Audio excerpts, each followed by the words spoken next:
തടാകത്തിനാണ് സ്കാഡർ ലേക്ക് എന്ന് പറയുന്നത്.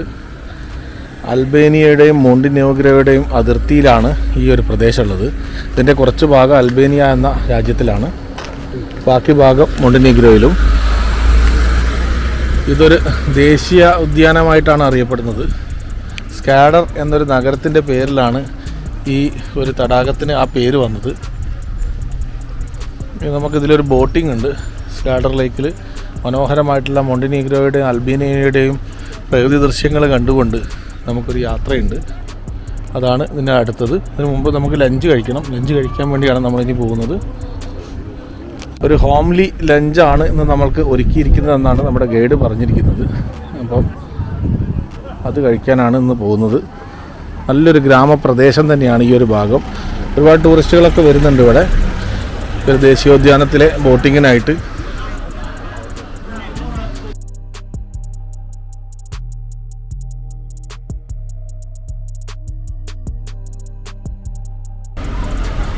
ഒരുപാട് സുവനീർ കടകളുണ്ട് ഈ ഭാഗത്തൊക്കെ.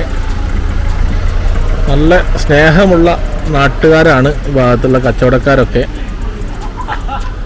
നല്ല രീതിയിലുള്ള ബിഹേവിയറൊക്കെയാണ്. അങ്ങനെ നമ്മൾ ബോട്ടിങ് സ്റ്റാർട്ട് ചെയ്യാണ് ഈ ഒരു ദേശീയോദ്യാനത്തിലൂടെ. സ്കാഡർ ലേക്കിലൂടെയുള്ള നമ്മുടെ യാത്ര ആരംഭിച്ചിരിക്കുകയാണ്. ഇവിടുത്തെ ദേശീയോദ്യാനമായിട്ടുള്ള സ്കാഡർ ലേക്ക് അൽബേനിയയുടെയും മോണ്ടിനീഗ്രോയുടെയും ബോർഡറിലൂടെയുള്ള ഒരു യാത്രയാണിത്.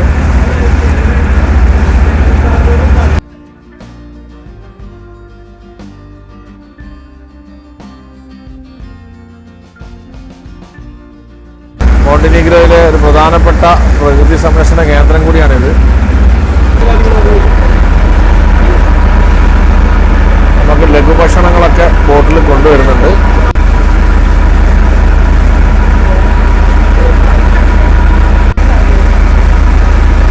പ്രകൃതിയെ തൊട്ടറിഞ്ഞുകൊണ്ടുള്ള ഒരു രസകരമായിട്ടുള്ളൊരു യാത്ര. വളരെ വ്യത്യസ്തമായിട്ടുള്ളൊരു ഫുഡ് ഐറ്റമാണ് തന്നത്. ഇത് തേനിൽ മുക്കിയിട്ടാണ് നമ്മൾ കഴിക്കേണ്ടത്.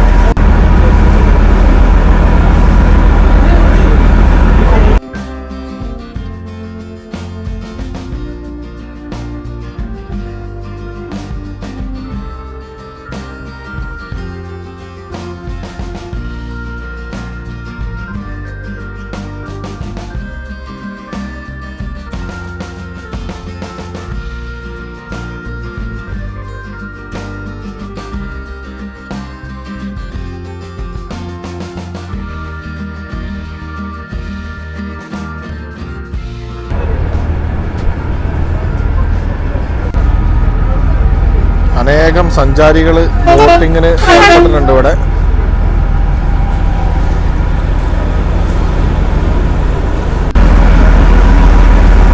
ബോട്ടിന്റെ മുകളിലത്തെ നിലയിലേക്കൊന്ന് കയറി നോക്കട്ടെ.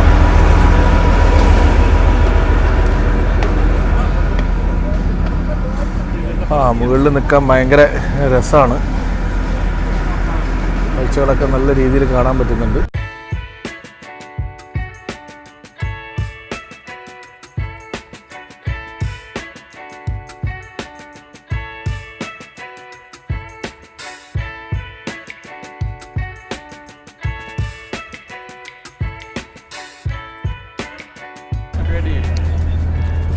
സ്വന്തമായി കയാക്ക് എടുത്ത് റൈഡ് ചെയ്യുന്ന വിദേശ വനിതകളെയൊക്കെ നമുക്ക് കാണാം. വളരെ സേഫായിട്ട് തന്നെ ഇവിടെ ഓടിച്ച് പോകാൻ പറ്റുന്ന സ്ഥലമാണ്.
ശരിക്കും പറയുകയാണെങ്കിൽ ഒരു ബേർഡ് സാങ്ച്വറി കൂടിയാണ്. ഒരുപാട് വ്യത്യസ്തമായിട്ടുള്ള ബേർഡ്സിനെയൊക്കെ കാണണമെന്നുണ്ടെങ്കിൽ ഇവിടെ വരാമെന്നാണ് പറയുന്നത്. പക്ഷേ ഇപ്പം നമ്മൾ വരുന്നത് ഏകദേശം സമയം 2:30 മണിയാണ് ഉച്ചയ്ക്ക്. അതുകൊണ്ട് ശരിക്കും ഈവനിങ്ങോ അല്ലെങ്കിൽ മോർണിംഗോ നമ്മൾ എത്തിപ്പെട്ടിട്ടുണ്ടെങ്കിൽ നല്ല കാഴ്ചകൾ കാണാൻ പറ്റുമായിരുന്നു.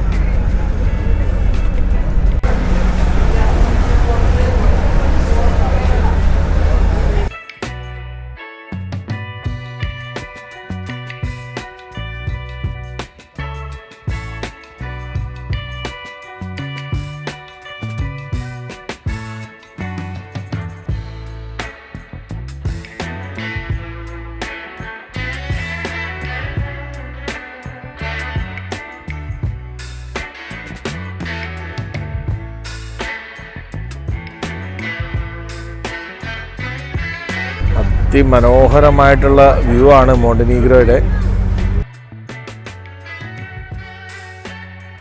മൗണ്ടനുകളുടെ ഒരു സമ്മേളനം തന്നെയാണ് മോണ്ടിനീഗ്രോ എന്ന ഈ രാജ്യത്ത്. ഈ ലേക്കിൻ്റെ അപ്പുറത്തെ സൈഡിലാണ് അൽബേനിയ എന്നുള്ള രാജ്യം. നമുക്ക് ഇവിടെ നോക്കിയാൽ കാണാം അൽബേനിയ. നമ്മളിനി പോകാൻ പോകുന്ന അൽബേനിയയിലേക്കാണ്. അൽബേനിയയിലെ തിരാന എന്ന പ്രദേശത്തേക്കാണ് നമ്മളിന്ന്, സിറ്റിയിലേക്കാണ് നമ്മളിന്ന് പോകുന്നത്. നമുക്കിന്ന് പ്രധാനമായിട്ടും കാണാനുള്ളത് മദർ തെരേസയുടെ ജന്മഗൃഹമാണ്. മദർ തെരേസ നമ്മുടെ ലോകത്തിൻ്റെയൊക്കെ കണ്ണു തുറപ്പിച്ച മദർ തെരേസയുടെ ജന്മനാടും ജന്മവീടും ആണ് നമ്മളിന്ന് കാണാൻ പോകുന്നത്. അപ്പോൾ അതാണ് ഇന്നത്തെ ഒരു ട്രാവൽ ഹൈലൈറ്റ്. അതിനുശേഷം നമ്മൾ നോർത്ത് മാസിഡോണിയയിലേക്ക് യാത്രയാവും. നോർത്ത് മാസിഡോണിയയിലാണ് നമ്മളിന്നത്തെ താമസം. നാളെ മാസിഡോണിയയാണ് നമ്മൾ കാണാൻ പോകുന്നത്. അതായത് ഇന്നത്തെ ഏറ്റവും വലിയ പ്രത്യേകത എന്ന് പറഞ്ഞാൽ 3 രാജ്യത്തു നിന്നാണ് നമ്മൾ ഭക്ഷണം കഴിക്കുന്നത്. പാറക്കെട്ടിലൊക്കെ യൂറോപ്യൻസ് പോയിട്ട് ഇരിക്കുന്നത് കാണാം നമുക്ക്.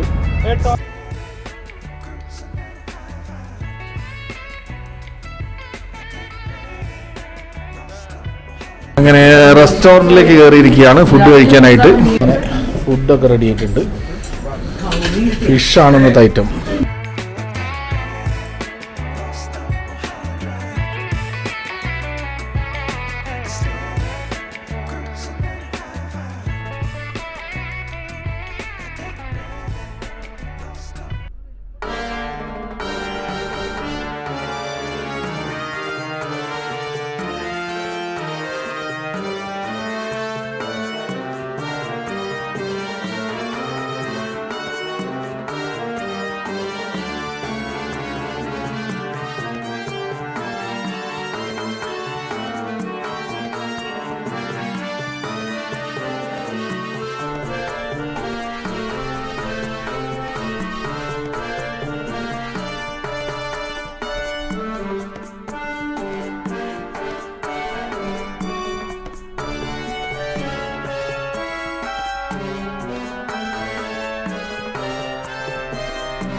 അങ്ങനെ അൽബേനിയയുടെ ക്യാപിറ്റൽ സിറ്റി ആയിട്ടുള്ള തിരാനയിലാണ് ഇപ്പോൾ എത്തിയിരിക്കുന്നത്.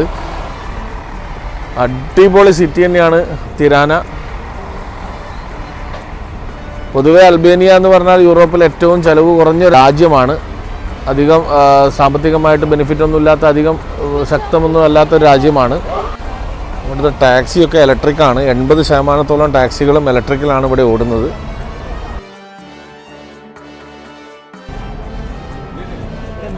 അൽബേനിയയിലെ ഏറ്റവും പ്രധാനപ്പെട്ട പ്രത്യേകത ഇവിടുത്തെ കാറുകളാണ്. ഇവിടുത്തെ കാറുകളൊക്കെ വളരെ ചീപ്പാണെന്നുള്ളതാണ് ഏറ്റവും വലിയ പ്രത്യേകത.